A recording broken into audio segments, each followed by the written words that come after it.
E olha só, o governador do Mato Grosso, Mauro Mendes, foi indiciado pelo STF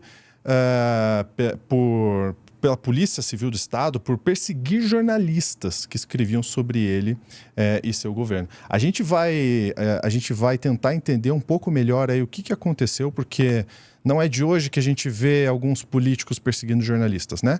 Agora no Plantão do Meteoro.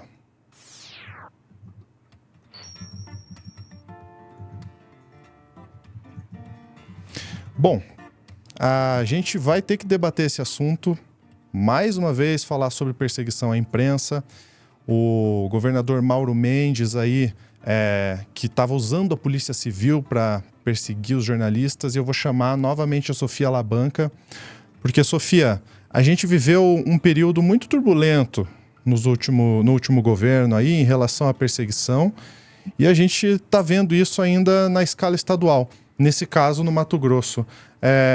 O que aconteceu, né? Porque os jornalistas estavam ali escrevendo sobre ele, sobre a família dele, e utilizar a Polícia Civil do próprio estado para fazer essa perseguição, além de absurdo, é um crime, né? Pois é uma situação bem bizarra. Vocês vão ver que é mais bizarra ainda do que parece com essa descrição.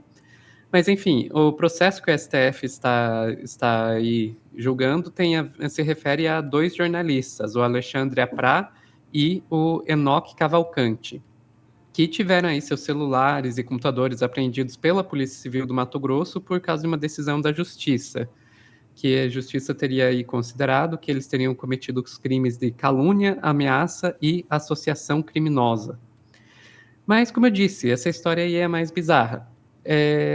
Porque já existe aí esses jornalistas, né, especialmente aí o Alexandre Aprá, ele já tem aí um longo histórico de fazer reportagens que, muitas vezes com denúncias contra o atual governador, né? Na verdade, o Mauro Mendes, inclusive antes mesmo dele ser governador, enquanto ele ainda era prefeito de Cuiabá. E então, teve aí reportagem, por exemplo, sobre fraudes em leilões judiciais, onde o governador teria participado, outra aí sobre um cara que tinha ganhado várias licitações suspeitas e que tinha dado uma joia para a primeira-dama, né? Então, assim, realmente situações suspeitas. E daí o governador colocou a polícia atrás dele, mas não foi só a polícia, teve aí também um detetive particular atrás dele. A gente pode ir para uma reportagem da revista Fórum, que entrevistou um desses jornalistas, o Alexandre Aprá, em fevereiro desse ano, para ver o quão bizarro essa história vai ficar. Tá na tela aí, ele fala logo no título, né? Estão usando a estrutura da Polícia Civil para perseguir jornalistas do Mato Grosso. Esse é o Alexandre Aprá falando, né? Exato. A gente pode descer para ver algumas aspas dele. Tem uma em destaque que ele vai falar sobre como o governador ficou muito bravo, né, depois dessas reportagens. Então, a gente pega ali. Foi aí que o governador ficou muito bravo, mas também a imprensa local, que ficou sem verba publicitária por meses por conta da suspensão dessa licitação. Tanto uma das licitações suspeitas lá do cara que deu joias para a primeira-dama. Tanto que, quando a licitação foi suspensa, comecei a receber recados de colegas, donos de veículos e outras pessoas envolvidas no meio, que interlocutores de dentro do palácio diziam que colocariam um investigador na minha cola. Ó, interlocutores de dentro do palácio, né, diziam que colocariam um investigador na minha cola. Em junho de 2021, procurei o GAECO, né, que é o Grupo de Atuação Especial contra o Crime Organizado do Ministério Público, expliquei a situação e ele disse que não poderia fazer nada. 2 meses depois, fiquei sabendo do tal detetive. Um empresário me falou que uma pessoa foi contratada, um detetive particular, para me monitorar. Então, você vê o nível que a coisa chega. Quer ver ficar pior?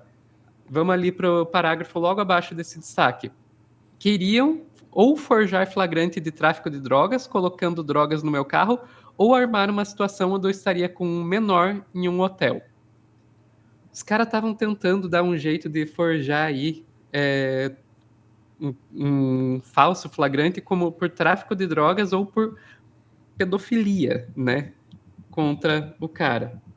Acontece que a situação ficou tão absurda que o próprio investigador particular ficou incomodado e entregou gravações para o jornalista, né? Isso, inclusive, foi reportado pela agência pública.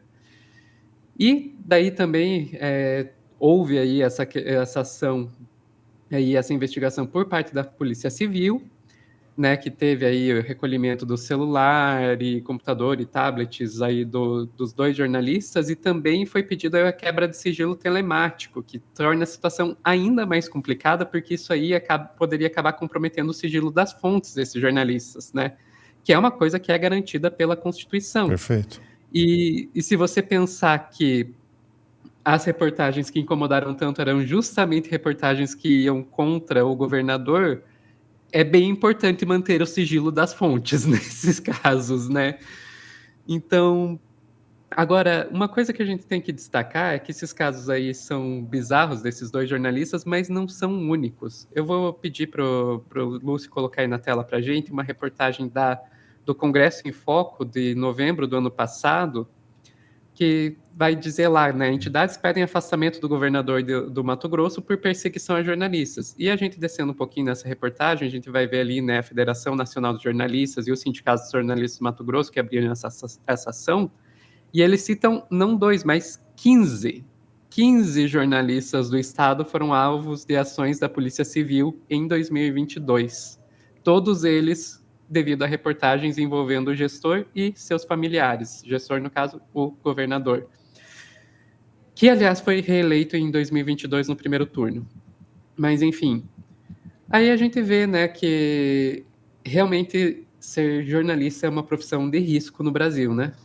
15 jornalistas. Isso daí não é coincidência, Sofia. Isso aí não pode ser considerado coincidência, porque 15 jornalistas que estão fazendo reportagem sobre ele e a família dele serem perseguidos, né?